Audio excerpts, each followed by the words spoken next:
Hello everyone. Today we will discuss about cyclotron. So what is a cyclotron and how it works and on what principle it works? What difficulties or we can say limitations are there uh, in the cyclotron and how some of them can be overcome. So we will discuss about all these things regarding cyclotron. So cyclotron is a particle accelerator, charged particle accelerator. It is used to accelerate a charged particle, especially positively charged particle, so that on acceleration it attains a very high value of energy due to very large value of velocity. This high energy it is used to carry out further nuclear reactions or for nuclear disintegrations. So what a cyclotron is? It is a charged particle accelerator. In earlier times, the particle accelerators were linear, which are called as linear charged particle accelerator, in which the charged particles made to accelerate along a line.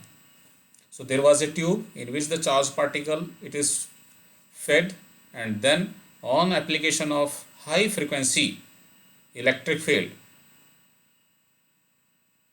right, high frequency electric field, the charged particle is accelerated. So it enters one end, and due to this electric field it starts moving in one particular direction with getting accelerated at every point of its path. But in order to attain a very high, because nuclear reactions or we can say nuclear disintegrations require very high amount of energy. To achieve that very high amount of energy, the charged particle has to be accelerated over a longer period of time. Due to that, the length of this tube in which the charged particle can accelerate, it is very long, which becomes quite difficult to arrange such kind of instrument. To overcome this difficulty, E.O. Lawrence and M.S. Livingstone around in 1931 or 1934, they fabricated or they manufactured a particle accelerator which makes the charged particle to accelerate very high value of energy by taking the path over the circle, or we can say taking a circular path instead of a linear path. So the accelerator manufactured by these two physicists is called as cyclotron. So what is a cyclotron? It is a machine which accelerates the positive charge particle or ions to very high amount of energy. And in order to do that, the cyclotron makes use of electric and magnetic fields both together. The electric field it is used to accelerate the charged particle, and the magnetic field which acts perpendicular to the electric field, it makes the charged particle cross the same electric field again and again. So in a simple diagram here, it is the main system in which the acceleration takes place. So there are two semicircular Ds. These two Ds are hollow inside and they are semicircular. They are placed close to each other. One is on the left side and other one is on the right side. They are placed close to each other, having some space between the Ds. So these are called as the semicircular Ds of the cyclotron. The charged particle moves inside these Ds over the circular paths. This whole system is evacuated in a vacuum chamber so that no external disturbance takes place. So this is the topmost view of the Ds. So whatever the ion or positively charged particle is to be produced, it is created at the space between the Ds at the very central region. and these are applied upon some electric potential which keeps on changing at alternating period of time, or we can say, sorry, a regular period of time, which keeps on changing at regular interval of time. So due to this electric potential, an electric field is set up across the Ds, so that any charged particle which is placed between the Ds, it starts moving in one particular direction due to the applied electric field. And the magnetic field, it keeps on, because charged particle it is moving in the magnetic field, so this magnetic field is making this moving charged particle to follow a circular path and hence cross the same region again. Had there no magnetic field, this charged particle would have run along one particular direction without any much acceleration, right? So by applying the magnetic field, what is magnetic field is doing? It is making this moving charged particle to follow a circular path within the Ds and cross this same region across which the electric field is applied. Again, whenever this charged particle reaches the region between the Ds, it again gets accelerated, and again the magnetic field make it follow the circular path, and hence in this way it follows a spiral path just like this, because on acceleration its velocity goes on increasing, and also the radius of the circular tracks also goes on increasing. So whenever the velocity of this charged particle becomes sufficiently high, of sufficiently high amount, it just leaves the D through an opening and hence made to hit the target nucleus, and hence giving its energy to the nucleus of the target, and therefore carrying out the nuclear reactions. So this is just the topmost view of the cyclotron. So what is the working principle of the cyclotron? What is that rule or fact which makes the cyclotron work? So the working of cyclotron is very simple, as we have discussed in our last class, that whenever a charged particle moves in a direction perpendicular to the magnetic field makes it to follow a circular path. It does not accelerate, but it makes the charged particle to follow a circular path, because at every point of the motion of the charged particle,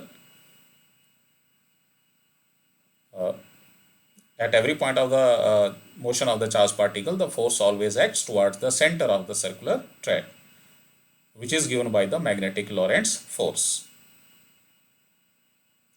So by using the magnetic field, we can make the charged particle to cross the same electric field again and again, and hence makes the charged particle to accelerate again and again.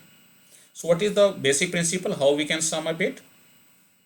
It states that the positive charged particle can be accelerated to very high energy with a comparatively smaller alternating potential difference. So it is the potential difference which is applied across the Ds.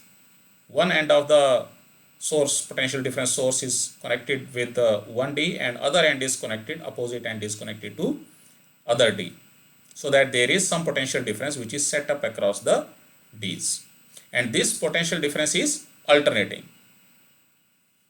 It is changing its polarities after regular intervals of time, and this potential need not to be of extremely high value. Even the smaller value of alternating potential can accelerate the charged particle. However, for the purpose of nuclear reaction, we require high amount of acceleration, or we can say energy, which can be attained by applying large value of alternating potential difference. So a positively charged particle can be accelerated to very high energy with a comparatively, even with a very small alternating potential difference. How? By making this charged particle cross the same electric field between the Ds, this electric field which is set up by this alternating potential difference, to cross the same electric field again and again by applying or using the strong magnetic field. So this makes the principle of the cyclotron. So what is happening in the cyclotron? Charged particle is crossing the electric field again and again with the help of the magnetic field. So this makes the principle of the cyclotron. Now in its physical form, what is a cyclotron, what is its construction, and what is its working. Let us take one by one. So here it is, the open diagram of a cyclotron. These are the 2Ds in white color. You are watching the 2Ds, semicircular Ds, 1D, and this is the second one. And these Ds are hollow inside the charged particle, and these Ds are having some space between the Ds. There is a charge there. The charged particle which is to be accelerated is placed between the space between the Ds, right? And these Ds are applied upon by the square wave electric field, or simply you can say there regularly changing alternating electric field. So magnetic field is applied in such a way so that the magnetic field is perpendicular to the plane of the Ds. So magnetic field, it is always perpendicular to the plane of the Ds, so that the charged particle which accelerate within the Ds, it remains perpendicular to the magnetic field, so that the magnetic field can make the charged particle to follow a circular path within the Ds itself. So the magnetic field bends the path of the charged particle. So this is the open diagram, and this is another diagram. This is another diagram you can look at here. So this is one electromagnet, and this is the other kind of electromagnet, so that there is electric field which is magnetic field which is set up across the Ds in a direction perpendicular to the plane of the Ds, and these two Ds are applied upon an alternating electric field with the help of an oscillator, right? So the charged particle, it takes place between the space between the Ds, the space between the Ds. So this is the simple diagram of cyclotron, right? And in this case, again, this is the topmost view of this cyclotron.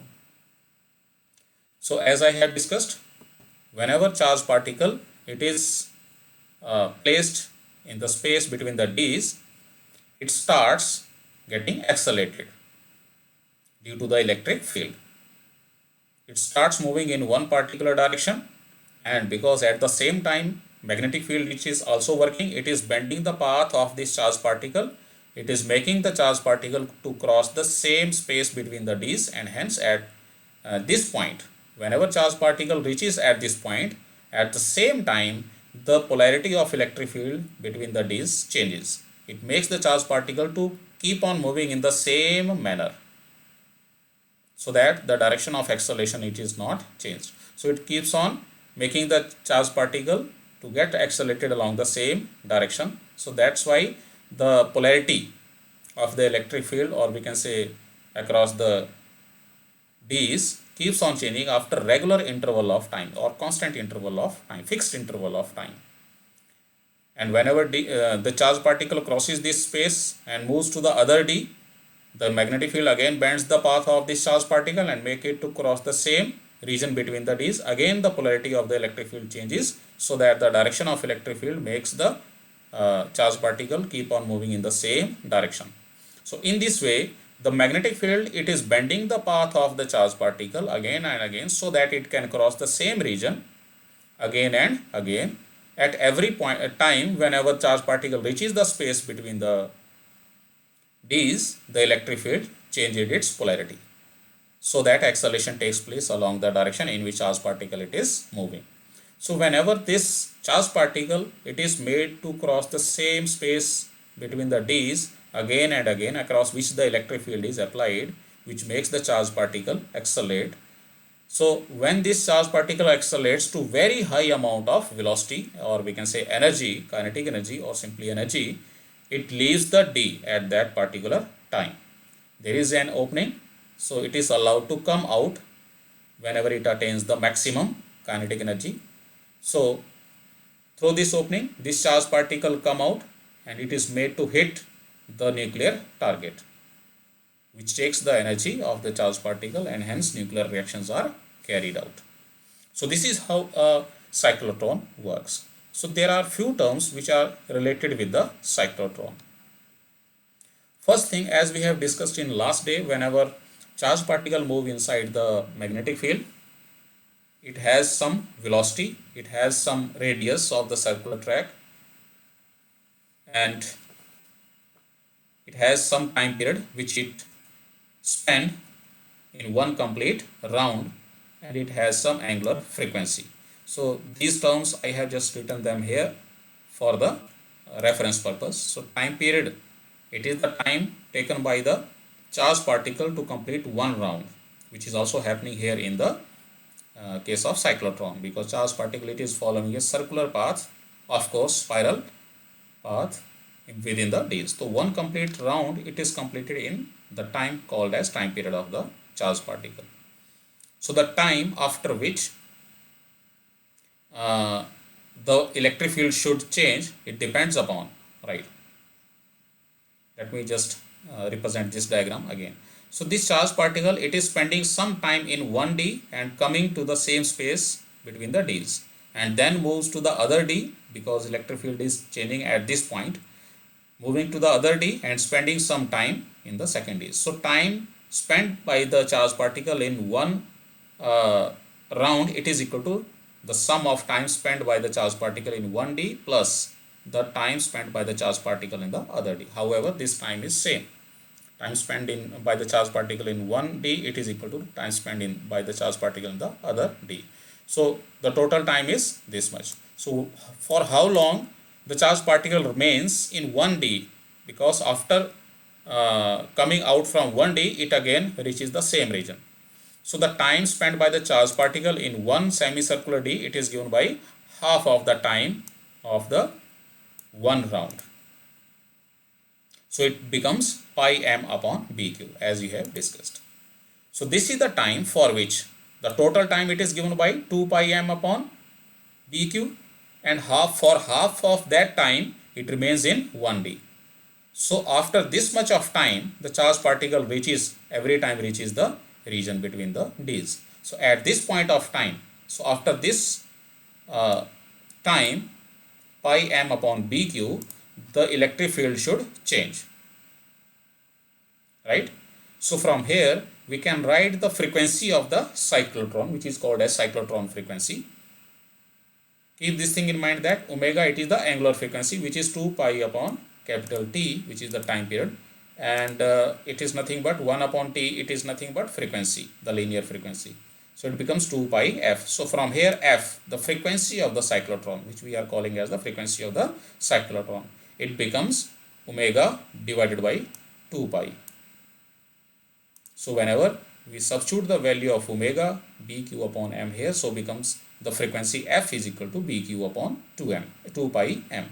So this is the frequency of the cyclotron. Actually, this is the frequency of the electric field. With this frequency, the electric field should change after regular interval of time, right? So that the time of reaching the charged particle between the space between the Ds, it is the same as the time, or we can say frequency of the electric field. The electric field should change at the right time whenever the charged particle reaches the space between the Ds. So this is the frequency of the electric field, which is called as frequency of the cyclotron. And it is also the frequency of the charged particle, because charged particle, it is also following the same frequency.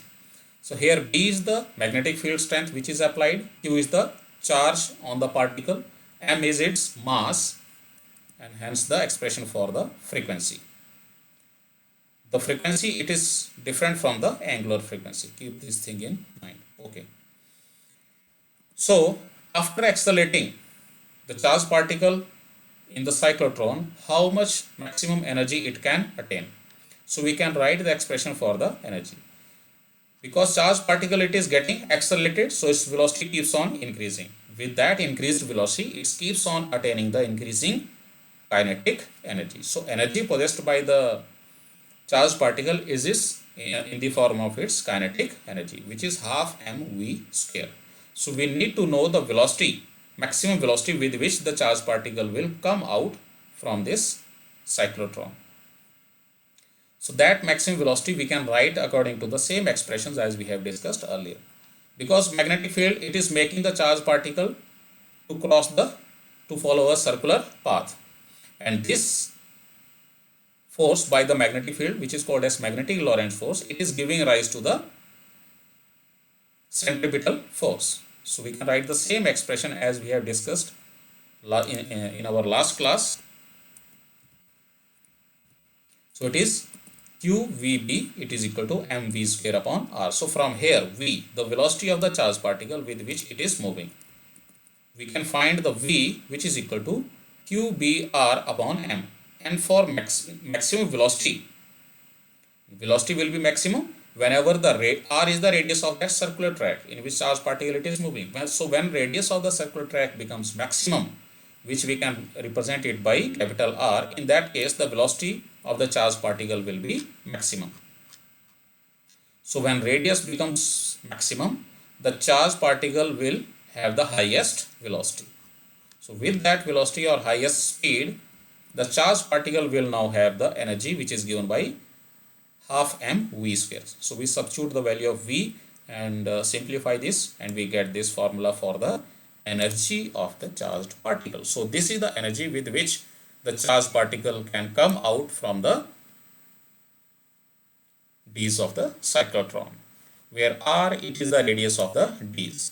Charged particle can have the maximum radius equal to the radius of the Ds. Q is the charge on the charged particle. For electron, it is minus E, and for proton, which is a positively charged particle, it is plus E, which is 1.6 into 10 to the power minus 19 coulomb. M is the mass of the charged particle, and P is the strength of the magnetic field. So this is the energy of the charged particle.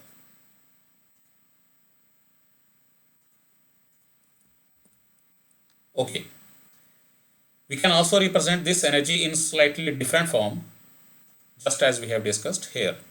If V is the potential difference which is applied across the Ds, right, and N is the number of times the charge crosses the gap between the Ds, number of times the charged particle crosses the gap between the Ds, then the total, or we can say maximum energy, it will be given by N times V into Q.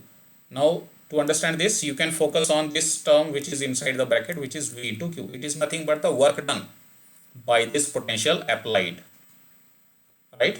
It is the work done by the potential on the charge, because this potential is making the charge move. So the work done is related with the potential according to this formula, as we have discussed in our electrostatics chapter. So potential, it is nothing but the work done per unit charge. So from here, work done on the given charge, it is equal to V into Q.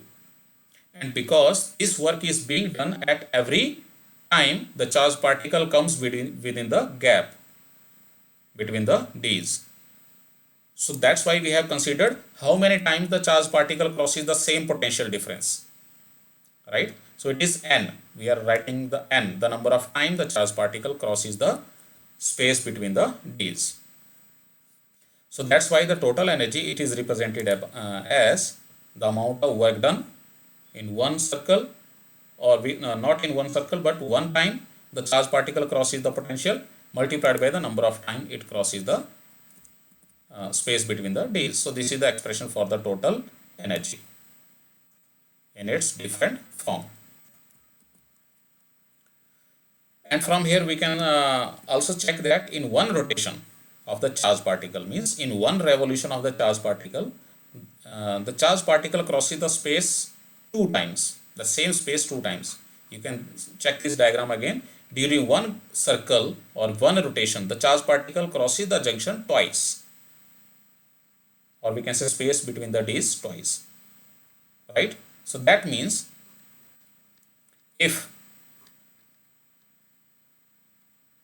the charged particle makes n number of rotations, so for every rotation the charged particle, it is crossing the space between the Ds twice. So that means for n number of rotations, the number of times the charged particle will cross the D, it is equal to 2n. So here, which is capital N, we can write it to be 2n, where small n, it is nothing but the number of rotations. So this is what this maximum energy of the charged particle mean. With this, there are some limitations which are associated with the cyclotron.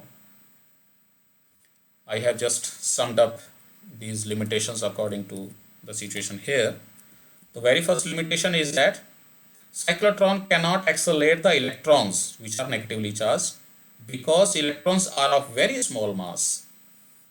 Due to very small mass, the electrons immediately overshoots due to the high value of applied electric field, due to which it keeps on colliding with the walls of the cyclotron and hence it gets lost. So electrons cannot be accelerated. So what kind of particles can be accelerated with the help of cyclotron? Only positively charged particle, just like proton, alpha particle and positive ions, like that.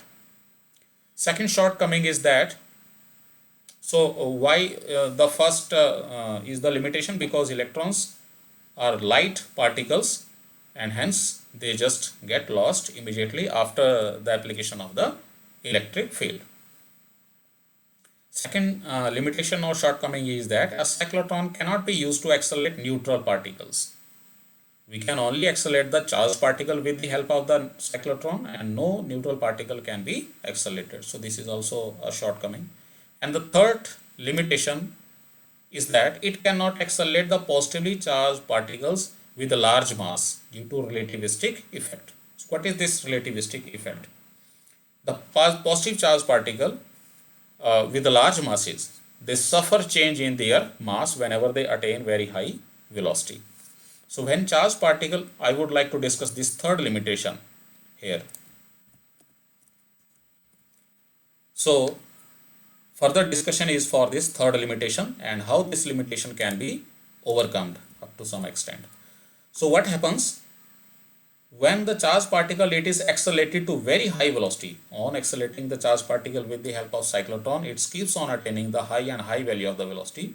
So whenever the charged particle attain a very high velocity and hence due to which it has very high kinetic energy, its mass starts changing. Its mass starts increasing with the increasing speed, right? As the charged particle keep on attaining higher and higher speed, its mass starts increasing. Its mass does not remain constant, right? So this is what relativistic effect mean.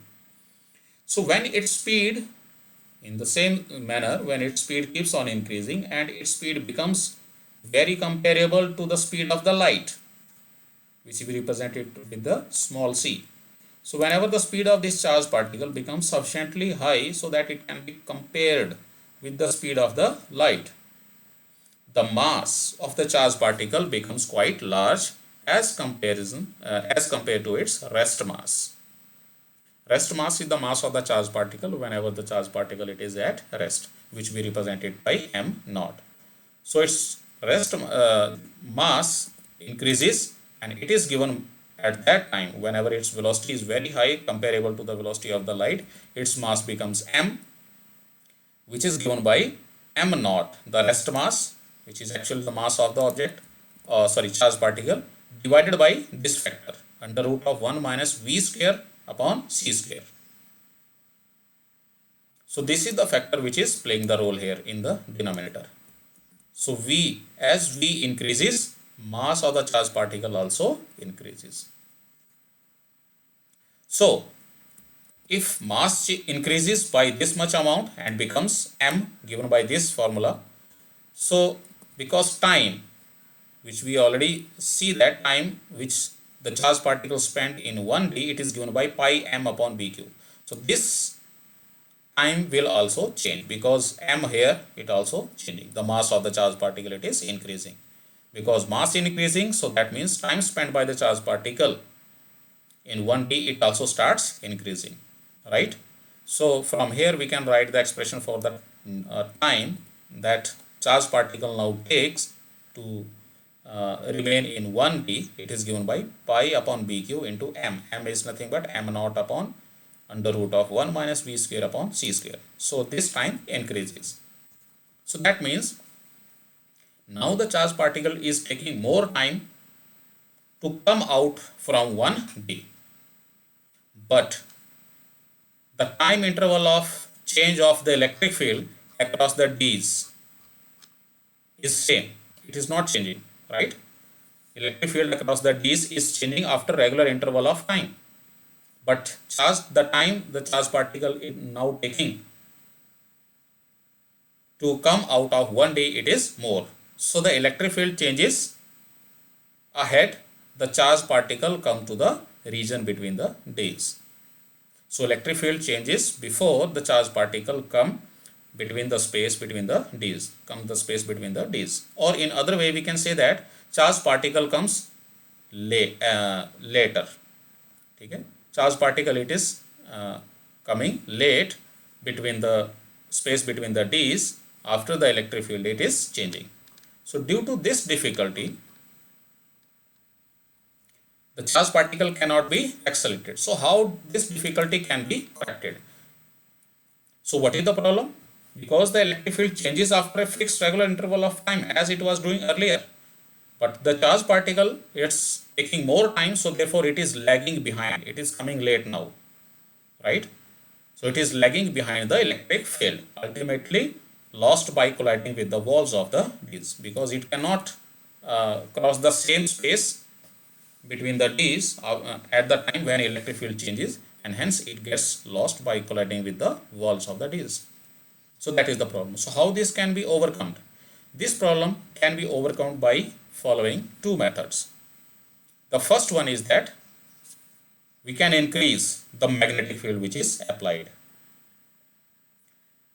V is the velocity of the charged particle which keeps on increasing because this factor decreases. So as the velocity of the charged particle increases, so this factor which is included in mass and hence in the time, this factor decreases. So when this factor decreases, so in the expression for the new time which we are getting now due to this factor here, we can increase the strength of the magnetic field so that the product of magnetic field and this factor remains same. Therefore we increase B so that by an amount, so that in such a manner that the factor B into this factor which decreases, it remains same. It remains again unchanged, so that time t remains same. That is time that which is spent by the charged particle, it remains same. In other way, we can say that stronger magnetic field, whenever time charged particle is taking more time in 1D, we can increase the magnetic field which can force the charged particle to accelerate and take the same time and come to the region between the D's in the same time. So this increasing magnetic field, it is forcing the charged particle to take the same time and come to the region between the D's within the same time. So that's why on increasing the magnetic field, this difficulty can be overcome, because in the expression for the time here, this B into root of 1 minus V square upon C square, this factor, it remains same. One is increasing, other one is decreasing, right? So that there is no change in the denominator, and hence time t remains same as the earlier one. So therefore this difficulty can be overcome by the first method, by increasing the magnetic field. Such a cyclotron in which the difficulty of this time t, it is overcome by adjusting the magnetic field, it is called as synchrotron. In such a case, the cyclotron is given the name synchrotron. What other thing we can do? What else we can do? We can, instead of magnetic field, we can adjust the frequency of the cyclotron, which is actually the frequency of electric field, frequency of changing of the electric field, oscillation of the electric field, right? So we can adjust the frequency, because electric field, it is changing after regular interval of time. So we can adjust that time so that the frequency of the cyclotron, or we can say frequency of the electric field, adjusts itself according to the frequency of the charged particle, right? So by doing this, frequency of the charged particle, which is given by this expression, Frequency, it is nothing but 2 pi upon T, as we have discussed in earlier. So the frequency of the electric field is adjusted so as to match the frequency of the particle, which is the charged particle is now having due to change in the mass. So such a cyclotron for which the difficulty of time or frequency is adjusted by changing the frequency or adjusting the frequency of the cyclotron means the frequency of electric field. Such a cyclotron, it is called as frequency modulated cyclotron or synchrocyclotron. So this is about cyclotron. So where we can make use of cyclotrons? There are two major uses of cyclotrons. For many long times, cyclotrons are best source of high energy beams to carry out nuclear reactions in the nuclear physics. They are still in use for this nuclear research. So this is the first application of the cyclotron. What other application is that? Treatment of cancer. Cancer can be treated. So cyclotron can be used in particle therapy to treat the cancer. Using the ion beams from cyclotrons can be used to penetrate the body and kill the tumors, cancer tumors, by radiation damage. So this is about cyclotron and its working principle, its physical form, its construction, its working, and its limitations as well as resolutions and the uses of cyclotron. That's all for now.